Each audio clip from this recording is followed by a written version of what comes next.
একসময় জনপ্রিয় অভিনেত্রী, কিন্তু এখন আর অভিনয়ের মঞ্চে দেখা মেলে না তার। বরং এখন তাকে প্রতিদিনই দেখা যায় রাজনীতির মঞ্চে।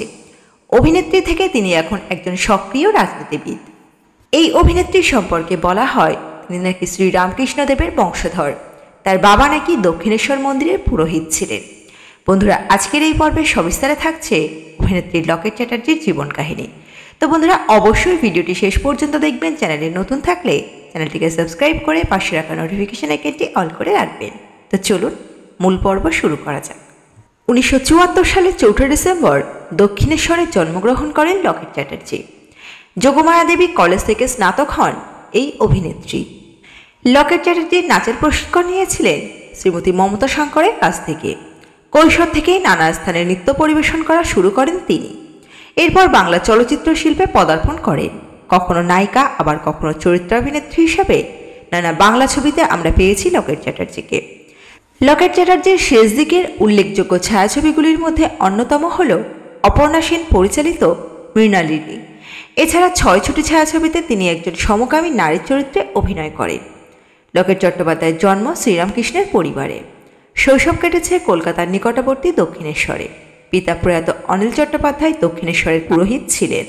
বাবা তো পুরোহিত ছিলেন, দক্ষিণেশ্বর রাধাকৃষ্ণ মন্দিরে পুজো করতেন। বাবা মারা যাওয়ার পর মানে ভেতর থেকে পুজোটা আমার মধ্যে রয়েছে আর কি, ভীষণভাবে রয়েছে। এবং আমাদের বাড়িতেও দেখে এসেছি, মানে বাপের বাড়িতে লক্ষ্মী পুজো বিশাল করে হয়, পাড়ার সবাই এখনো হয়, সেটা কন্টিনিউ হচ্ছে। কিন্তু আমি যেহেতু বিয়ে হয়ে গেছে, যেটা আমার নিজের শ্বশুর বাড়ি, তো আমার বাড়িতে আমার পুজো হয়। 16 বছর বয়সে সম্বন্ধ করে বিবাহ হয় প্রসেনজিৎ ভট্টাচার্যের সাথে। বিয়ের পর যোগমায়া কলেজে জীববিদ্যায় স্নাতক ডিগ্রি অর্জন করেন তিনি। এরপর তিনি ভর্তি হন ইউনিভার্সিটি অব ক্যালকাটাতে। অভিনেত্রীর ঝুলিতে যে সকল উল্লেখযোগ্য ছবি আছে সেগুলি হল সন্ন্যাসী দেশনায়ক, আঙ্গুরতলা, অভিশপ্ত নাইটি, কাপুরুষ মহাপুরুষ, চোরাবাড়ি, লে হালুয়ালে, খোকাবাবু, বাই বাই ব্যাংকক, হ্যালো মেম সাহেব, গোসাই বাগানের ভূত, ফাইটার, চাঁদের বাড়ি, ক্রান্তি, ত্যাগ, মায়ের আঁচল, অগ্নি প্রভৃতি উল্লেখযোগ্য। এছাড়াও অভিনেত্রী টেলিভিশনে যেসব কাজ করেছে তার মধ্যে উল্লেখযোগ্য হল ইটিভি বাংলার মা মনসা, ইটিভি বাংলার ভালোবাসা থেকে যায়, স্টার জলসার বেহুলা ধারাবাহিক, এছাড়াও দুর্গেশ নন্দিনী। ভিডিও শেষ অংশে যাওয়ার আগে বন্ধুরা, আপনাদের কাছে একটি প্রশ্ন রাখছি। অভিনেত্রী লকেট চ্যাটার্জিকে আপনাদের কেমন লাগে? তার অভিনীত কোন কাজটি আপনার কাছে সেরা বলে মনে হয়? অবশ্যই কমেন্ট বক্সে কমেন্ট করে আমাদের জানাতে ভুলবেন না। চলুন ভিডিওর পরবর্তী অংশে যাওয়া যাক। অভিনেত্রীর ঝুলিতে যে সকল অ্যাওয়ার্ড আছে তার মধ্যে উল্লেখযোগ্য হল কলাকার অ্যাওয়ার্ডস। এছাড়াও নায়িকা সংবাদিক কাজের জন্য ফিল্মফেয়ার অ্যাওয়ার্ডের বেস্ট অ্যাক্টর সাপোর্টিং রোলের জন্য তিনি নমিনেটেড হয়েছিলেন। বন্ধুরা, এবার আমরা আলোচনা করব তার রাজনৈতিক কেরিয়ার। তো চলুন তার রাজনৈতিক কেরিয়ারের ওপর সংক্ষেপে আলোকপাত করে নেওয়া যাক। একথা আমরা কম বেশি প্রায় সকলেই জানি, লকেট চট্টোপাধ্যায় ভারতীয় জনতা পার্টির একজন সাংসদ। ভারতীয় জনতা পার্টিতে জয়েন করবার আগে তিনি পশ্চিমবঙ্গের শাসক দলের সদস্য ছিলেন।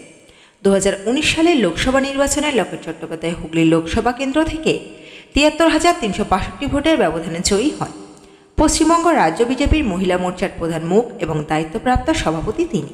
কিন্তু আবার 2021 সালের বিধানসভা নির্বাচনে বিজেপির প্রার্থী হয়ে তিনি 20,000 ভোটের ব্যবধানে তৃণমূল কংগ্রেসের অসিত মজুমদারের নিকট চুঁচুড়া কেন্দ্রে হেরেছেন।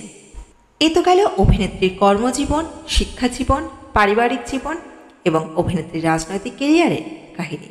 চলুন এবার জেনে নেওয়া যাক তার স্বামী ও সন্তানের পরিচয়। মাত্র 16 বছর বয়সে লকেট চ্যাটার্জির বিয়ে হয়েছিল। তার স্বামীর নাম প্রসেনজিৎ ভট্টাচার্য। অভিনেত্রীর একটি পুত্র সন্তানও আছে।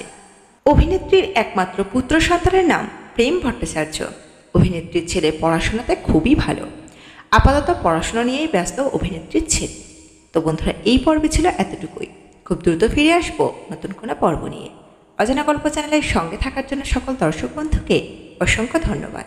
দেখতে থাকুন, চোখ রাখুন অজানা গল্প চ্যানেলে।